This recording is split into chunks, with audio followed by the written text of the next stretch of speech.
Hello day students, नमस्कार। Yaduvanshi study point 2.0 में आपका स्वागत है। आज हम क्लास 9th एनसीईआरटी मैथमेटिक्स 2023-24 के लिए एक्सरसाइज 5.1 चैप्टर 5 यूक्लिड की ज्यामिति का परिचय, इंट्रोडक्शन ऑफ यूक्लिड्स ज्योमेट्री की क्वेश्चन संख्या पहले के हमें 5 सवाल दिए, इनको हम सॉल्व करेंगे। तो आप सभी छात्रों छात्राएं वीडियो के शुरू से अंत तक जरूर बने रहें, जिससे कि आपके सवाल अच्छे समझ में आ जाएं। और ये वाले जो सवाल हैं, आपके पॉइंट दिए ये अच्छे समझ में आ जाएंगे, तो आप इस प्रकार का कोई भी सवाल आसानी से हल कर सकते हो।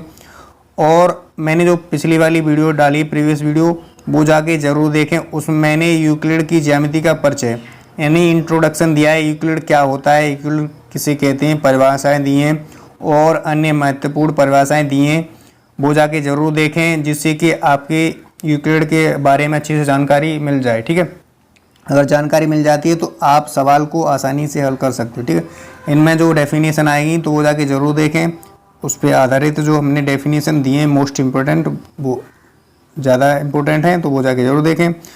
और जो है, अब हम जो क्वेश्चन संख्या जो पहला है उसके जो हमें दिए हैं उनको हम सॉल्व करते हैं। ठीक है, क्वेश्चन संख्या पहला कह रहा है कि निम्नलिखित कथनों में से जो है कौन कौन से कथन सत्य हैं कौन कौन से कथन असत्य हैं, अपने उत्तरों के लिए कार्ड दीजिए।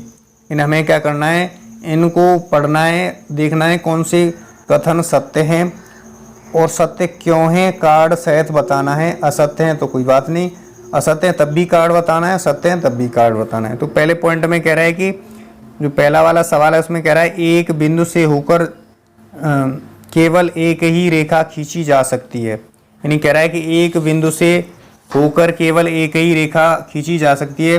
तो जो हमारा पहला पॉइंट है उसके लिए जो है हमारा क्या है, पहले देख लेते हैं, उसके बाद सत्य लिखेंगे। ठीक, तो हमारा ये एक पॉइंट है, यानी एक बिंदु है।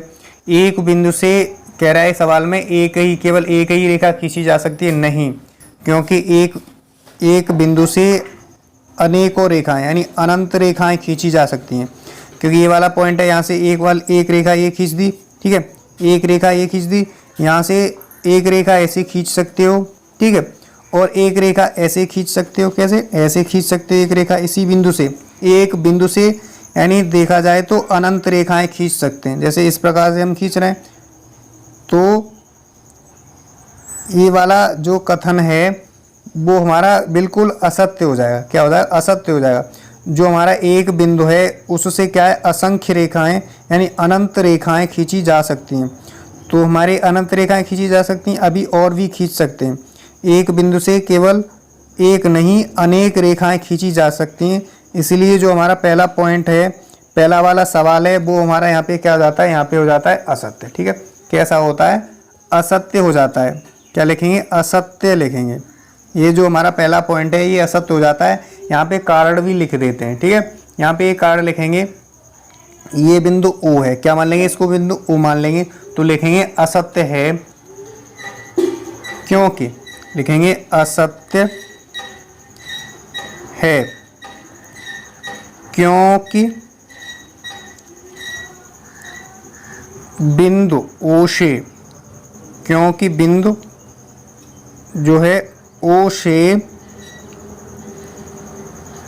होकर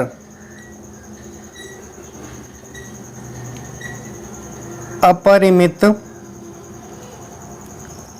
रेखाएं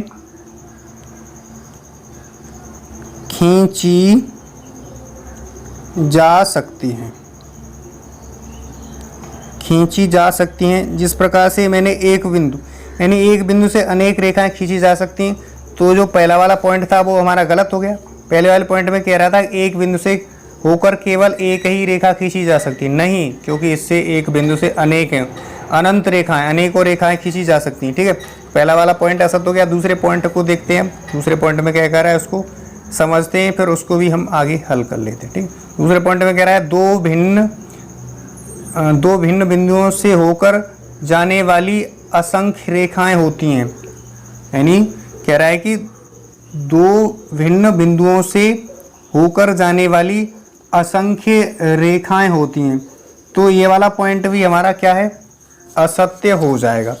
आइए अब हम इसको कि यहाँ पे समझ लेते हैं। क्या करते हैं, यहाँ पे समझ लेते हैं, यानी दो भिन्न बिंदुओं से होकर जाने वाली असंख्य रेखाएं होती हैं। मान लो दो बिंदु, एक बिंदु ये है और एक बिंदु ये है, ठीक है। दो बिंदुओं से होकर केवल एक रेखा खींची जा सकती है। क्या खींची जा सकती है? केवल दो बिंदुओं से होकर के केवल एक रेखा खींच सकते हैं, यानी अनंत यानी असंख्य रेखाएं नहीं खींच सकते हैं। जैसे कि एक बिंदु ए है और ये बिंदु बी है, यानी इस बिंदु से होकर केवल जो है क्या, केवल और केवल एक रेखा खींची जा सकती है। जबकि यहाँ कह रहा है कि दो भिन्न बिंदुओं से होकर जाने वाली असंख्य रेखाएं हैं। नहीं, दो बिंदुओं से होकर जाने वाली केवल एक रेखा है। तो दूसरा वाला जो पॉइंट है वो कैसा हो जाएगा हमारा? दूसरा वाला पॉइंट हो जाएगा असत्य। क्या हो जाएगा? असत्य हो जाएगा। असत्य हो जाएगा तो लिखेंगे दो बिंदुओं से, लिखेंगे दो भिन्न बिंदुओं से होकर जाने वाली केवल एक रेखा खींची जा सकती है। मुझे आशा है कि दूसरा पॉइंट भी आपको क्लियर हो गया होगा और समझ में अच्छे से आया होगा। तो अब हम तीसरे पॉइंट की तरफ चलते हैं और हमारा जो तीसरा सवाल है उसकी तरफ चलते हैं। तीसरे वाले सवाल में कह रहा है एक निश्चित रेखा दोनों ओर अनिश्चित रूप से बढ़ाई जा सकती है। यानी एक निश्चित रेखा जो है दोनों ओर अनिश्चित रूप से बढ़ाई जा सकती है। तो इस पॉइंट के लिए भी देख लेते हैं जो तीसरा वाला पॉइंट है। पहले तो इसको जो कह रहा है उसको बना लेते हैं, ठीक है। तो हमारी कह रहा है कि ये एक निश्चित रेखा, यानी मान लो ये एक निश्चित रेखा है। मान लो यहाँ से यहाँ तक ये एक रेखा है निश्चित। मान लो ए भी कोई रेखा है, निश्चित रेखा है। इसको दोनों ओर अनिश्चित रूप से बढ़ाया जा सकता है। यस, बिल्कुल सत्य है। इसको हम अनिश्चित रूप से यहाँ आगे भी बढ़ा सकते हैं। यानी क्या कर सकते हैं, जो दोनों ओर से इसको रेखा को आगे भी बढ़ा सकते हैं, यानी आगे बढ़ा सकते हैं इसको क्या कर सकते हैं, हम आगे बढ़ा सकते हैं अनिश्चित रूप से, चाहे जितनी भी बढ़ा सकते हैं। तो जो तीसरा वाला पॉइंट है वो हो जाएगा सत्य। कैसा हो जाएगा? सत्य हो जाएगा। अब सत्य क्यों होगा? क्योंकि जो है जो एक निश्चित रेखा होती है उसको अनिश्चित रूप से दोनों ओर बढ़ाया जा सकता है, इसलिए तीसरा वाला पॉइंट हमारा सत्य होगा। ठीक है, अब चौथा वाला पॉइंट को देख लेते हैं। चौथे वाले पॉइंट में कह रहा है यदि दो वृत्त बराबर हैं तो उनकी त्रिज्याएं बराबर होती हैं। क्या होती हैं? बराबर होती हैं त्रिज्याएं।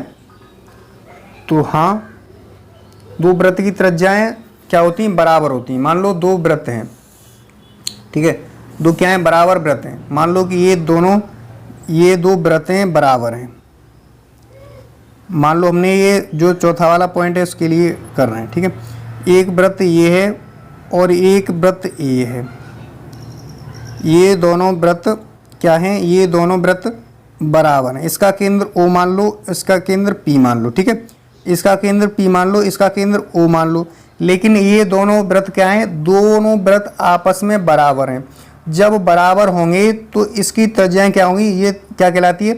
ये केंद्र से इस तरफ जो हमारी ये क्या कहलाती है? ये हमारी त्रिज्या, यानी R से दर्शाते हैं, रेडियस कहलाती है। ये वाली रेडियस कहलाती है। और ये यहाँ से यहाँ तक पूरा वाला ये क्या कहलाता है? पूरा वाला हमारा क्या कहलाता है? ये व्यास कहलाता है। ये हमारी त्रिज्या कहलाती है। और ये हमारी यहाँ से यहाँ तक ये चलेंगे, ये परिधि होती है। क्या होती है? ये परिधि होती है, ठीक है, पैरामीटर होती है परिधि। और इन दोनों वृत्त बराबर हैं, और जब बराबर हैं तो इनकी जो है त्रिज्याएं क्या हुई? त्रिज्याएं आपस में बराबर होंगी। तो ये वाला जो पॉइंट है, ये वाला पॉइंट हमारा क्या हो जाएगा? ये हमारा सत्य हो जाएगा। कैसा होगा? सत्य हो जाएगा। अब इसका हम कारण भी लिख देते हैं। लिखेंगे दो बराबर वृत्तों की त्रिज्याएं सदैव बराबर होती हैं। लिखेंगे दो बराबर वृत्तों की त्रिज्याएं सदैव बराबर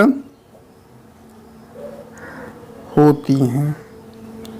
जब दो वृत्त जो है बराबर है, मान लो कोई कड़ा ले लिया जाए, एक हाथ में डालने वाला कड़ा ले लिया जाए, वो हमारा क्या होता है, वृत्ताकार, यानी वृत्त के आकार का होता है। दो समान कड़ा ले लिए जाए, उनकी त्रिज्या पूछी जाए तो आपस में दोनों बराबर हैं, कड़ा यानी दो वृत्त हैं बराबर हैं तो उनकी त्रिज्याएं भी बराबर होगी। तो ये वाला जो चौथा वाला पॉइंट था वो भी हमारा क्लियर हो गया, आपके अच्छी समझ में आया होगा।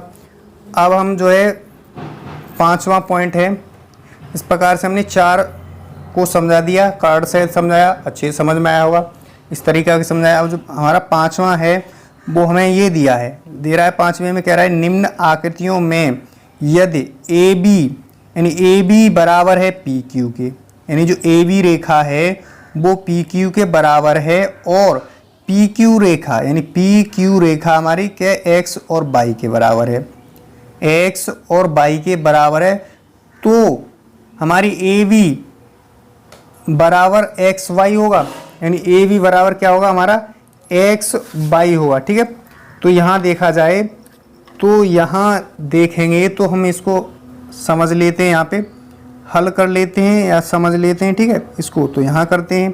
ठीक है, मान लो कि ए बी भुजा यानी ए बी रेखा हमारी पी क्यू के बराबर है।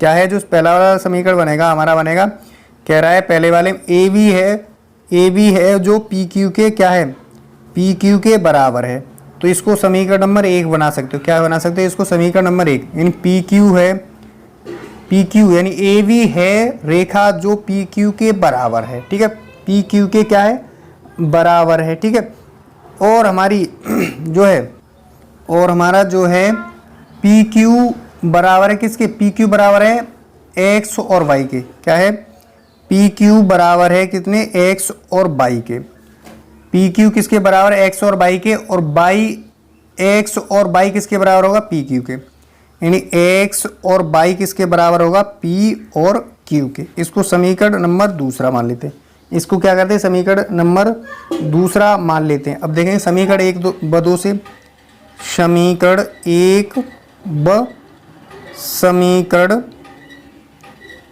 जो है 2 से, समीकरण 1 व 2 से देखेंगे। एक समीकरण ये है हमारे पास और दूसरा वाला ये है। ठीक है, तो हमारे यहाँ से देखा जाए तो जैसे ये दोनों समीकरण है हमारे पास, यहाँ लिख भी लेते हैं तो आपके अच्छे समझ में आ जाएगा। बी क्यू बराबर है, जो बी क्यू रेखा है वो हमारी पी क्यू के बराबर है। ठीक है, और दूसरे ये पहला वाला हो गया, और दूसरा वाला है एक्स बाई, यानी जो एक्स बाई रेखा है वो पी क्यू के बराबर है। क्या है, पी क्यू के बराबर, ये दूसरा वाला समीकरण है। यहाँ से देखा जाए तो यानी जो हमारी ये राइट हैंड साइड, यानी ये राइट हैंड साइड होता है, ये लेफ्ट हैंड साइड, ये एल एच एस और ये आर एच एस होता है। ठीक है, तो यहाँ देखा जाए तो आर एच एस बराबर आर एच एस के, क्या है, आर एच एस बराबर आर एच एस के है, यानी राइट हैंड साइड बराबर राइट हैंड साइड के बराबर है, तो क्या हमारी लेफ्ट हैंड की साइड के बराबर नहीं होगी। तो यहाँ पे लिखेंगे अतः ए बी बराबर है किसके, एक्स और वाई के। क्या है, ए बी बराबर है एक्स और वाई के बराबर है। तो हमारा जो ये वाला जो है पांचवा वाला पॉइंट, ये वाला क्या हो जाएगा, सत्य हो जाएगा, बिल्कुल क्या हो जाएगा, सत्य। तो लिख देंगे इसे सत्य है। क्या है, सत्य है। सत्य कब है, हमने कार्ड सहित समझा दिया, कार्ड में क्या था हमारा, ए बी बराबर थी पी क्यू के, यानी ए बी रेखा थी वो पी क्यू के बराबर थी, और पी क्यू रेखा थी वो एक्स वाई के बराबर थी। इसको हमने ए बी बराबर पी क्यू, इसको समीकरण 1 मान लिया। ठीक है, अब पी क्यू और एक्स वाई को भी हमने रखा यहाँ पे। ठीक है, अब हमने क्या किया, ये तीनों आपस में बराबर हैं, तो एक्स वाई के बराबर क्या पी क्यू नहीं हो सकती, जी हाँ बिल्कुल हो सकती है। तो हमने क्या किया था, एक्स वाई बराबर पी क्यू रखा था, इसको हमने समीकरण 2 मान लिया था। ठीक है, हमने क्या किया था, समीकरण 1 व 2 से देखा था, समीकरण 1 को लिख लिया यहाँ पे, समीकरण 2 को भी लिख लिया यहाँ पे। तो समीकरण 1 हमारे पास था ए बी बराबर पी क्यू था, और समीकरण 2 था हमारा एक्स वाई बराबर पी क्यू था। यहाँ देखा जाए तो राइट हैंड साइड बराबर है, पी क्यू बराबर पी क्यू है, ये दोनों बराबर हैं। तो क्या ए बी बराबर एक्स वाई नहीं हो सकता? जी हाँ, बिल्कुल हो सकता है। जब बिल्कुल हो सकता है तो सवाल में कह रहा था, तो ये वाला कथन हमारा जो है, ये वाला कथन क्या है? सत्य है। तो इस प्रकार से क्वेश्चन संख्या हमने यहाँ पे जो है किए हैं। ये क्वेश्चन हमने पहले के 5 सवाल कर लिए हैं, तो मुझे आशा है कि अच्छे समझ में आए होंगे। अब हम जो नेक्स्ट क्लास है, अगली क्लास में हम जो इसके क्वेश्चन संख्या जो 2 के हैं, उनको हम परिभाषाएं दे रखी हैं, उनको हम सॉल्व करेंगे अच्छी तरह से। तो आप वीडियो की शुरू से अंत तक जरूर देखा करें, जिससे कि आपकी समझ में आ जाए। अगर वीडियो अच्छी लगे तो वीडियो को लाइक करें, चैनल को सब्सक्राइब करके बेल आइकन को जरूर प्रेस करें, जिससे कि मेरे चैनल पर जो भी नई वीडियो अपलोड होगी उसका नोटिफिकेशन आपके पास सबसे पहले समय से पहुंचेगा। तो आज के लिए बस इतना ही। नेक्स्ट क्लास में मिलते हैं क्वेश्चन संख्या जो है 2 के साथ। तब तक के वीडियो देखने के लिए थैंक यू सो मच।